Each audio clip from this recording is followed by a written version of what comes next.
Hi, thanks for stopping by Angel Gilding. I'm Alex, and today I've got a fun project for you. We are going to be working on transforming this lantern with a Mercury Mirror technique. So this is a pretty basic lantern. It's metal and glass and has an opening here for a candle or something like that. We just purchased this from a local craft store pretty inexpensively, and like I said, we're going to be transforming it with a Mercury Mirror technique. Now, before we jump in, let's talk quickly about the term Mercury Mirror. Anytime you hear the term mercury, people get concerned, understandably, as they should. Mercury is a dangerous chemical. We don't recommend that you work with it, and you won't be today. We are going to be using the silver nitrate technique of mirroring that is commonplace. All of our products for silver mirroring are silver nitrate based. There's no mercury in the process. But Mercury Mirror is a term for a specific type of antique effect. It's going to look really nice in our lantern and really help with a nice ethereal glow. So without further ado, let's jump right in. I went ahead and removed the pieces of glass from the lantern. The process for this, of course, will vary based on the type of lantern that you have. But once I've got those pieces removed, I can start with the cleaning. Now I'm gloved up, as you can see. I have my liquid cleaner, my sponge, and that's just some tap water. Tap water is fine for this initial clean. If you have seen any of our other videos, you know how important cleaning is, so take your time with this. You'll see that I'm really scrubbing here and making sure that the whole area is clean. Those gloves are going to both protect my hands from the chemicals that we're using, as well as make sure that no oils from my hands or contaminants from my hands go onto the glass.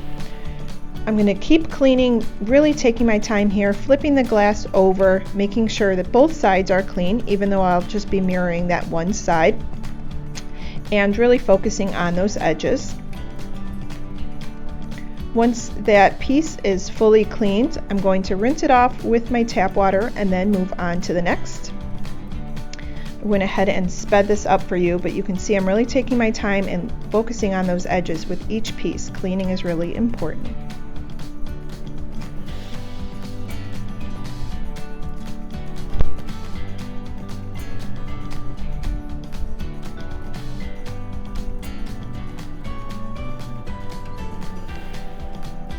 For today's project, we're using the pump spray silver kit. We won't get into the details of how to measure each of the chemicals. We do have another video that shows that, and I'll link that in the description box below. But I've just measured my silver chemicals there, and I'm finishing up with prepping all of my tools. That's my pump spray assembly, and I'm making sure that everything is ready for me. At each step of this process, preparation is key. I want to make sure that everything's ready for me when I need it.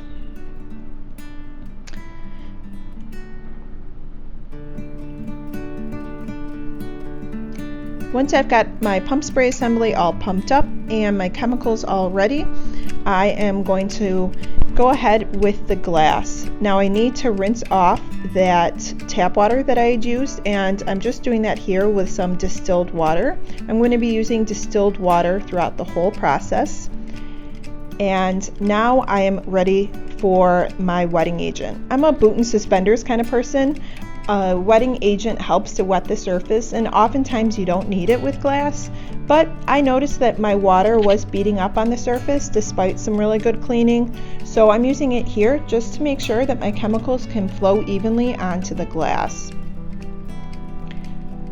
I'm going to follow up with that wetting agent with sensitizer. That's what's actually going to bond the silver to the surface. And once I've got a good coating of sensitizer over all of the pieces, I need to let it sit for 30 seconds. Once my 30 seconds has passed, I'm going to rinse it off very well. Once again, distilled water. And once all of that sensitizer is rinsed off, I'm tipping off any excess water so that I can go on to the silvering process. I always like to test my sprayer there in the corner, make sure everything's working well. And the first process, the first pass here is just a gentle mist with the silver. You can see that it's starting to develop. And by the way, you can see I'm using my blue tray here. This is another useful tool, part of our bench kit, and really helps in the mirroring process. I can see that I needed to spray a bit more, so I'm adding some, really inspecting the pieces. You can really see how quickly the transformation happens with the silver. Once I think that I've got a real nice silver finish on each of my pieces, then I can go ahead and rinse off. I'm going to add a little bit more though to these pieces. I notice they need just a little bit more silver coating.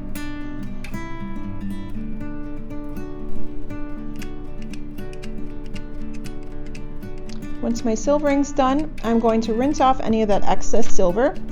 And there you can really see how brilliantly bright that silver finish is. Once these are all rinsed off, I need to tilt them to allow them to dry completely. And then we can move on to the next step. Now we're ready for our Mercury Mirror technique. This is a misting bottle, part of our antiquing kits, and it provides a nice, gentle, controlled mist. The key to the Mercury Mirror technique is this silver remover. You can see it's that two-part formula. And I really want to be precise here, so I'm actually going to be measuring out equal parts of both part A and part B of the silver remover. Once I've got that measured out there in my 50 ml cylinder, I'm going to add that to my misting bottle. And I only want to mix up as much as I'm going to use for this project. Those two chemicals when combined are only active for about an hour. So I just put a little bit there in that misting bottle, mixed it up. And once again, I want to test the sprayer here in the corner. Make sure that everything's working properly before I go to my piece. When I go to spray, I'm going to be very specific with specific, precise, controlled mist. The silver remover is actually eating holes into the silver, so I want to do this in a very controlled way. It's a nice, subtle, and dramatic effect. So taking my time, making sure that I like the finish on each piece, and then moving on to the next. And the silver remover works really quickly. You can see there that I've got the pinholes developing in the silver. That's that quintessential Mercury Mirror technique. I really like the effect there. It's subtle, it's nothing too dramatic. Once I've rinsed off all of that silver remover, I'm going to allow the pieces to dry completely.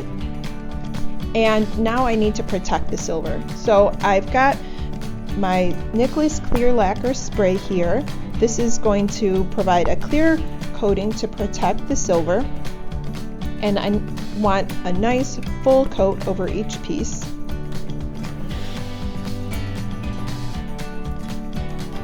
Once I feel like I've got a good coating there, I'm going to allow these to dry completely. And now I need to flip the pieces over and clean up the front of the glass. So using some more of that silver remover and a cotton swab, taking my time to clean off any excess silver that might have crept over onto the front of the glass. Make sure that each piece is ready to go. Once that final cleanup is completed, they will be all done. And here it is, our completed Mercury Mirror lantern. I'm really happy with how this turned out. I like that each of the panels is a slightly different, completely unique Mercury Mirror effect. And it looks great when we have it lit with a candle within. I think that this is a great technique to try. As you can see, the antiquing is pretty straightforward. We'll be sure to include links to all of the products that we used in the description box below, as well as a link to our website.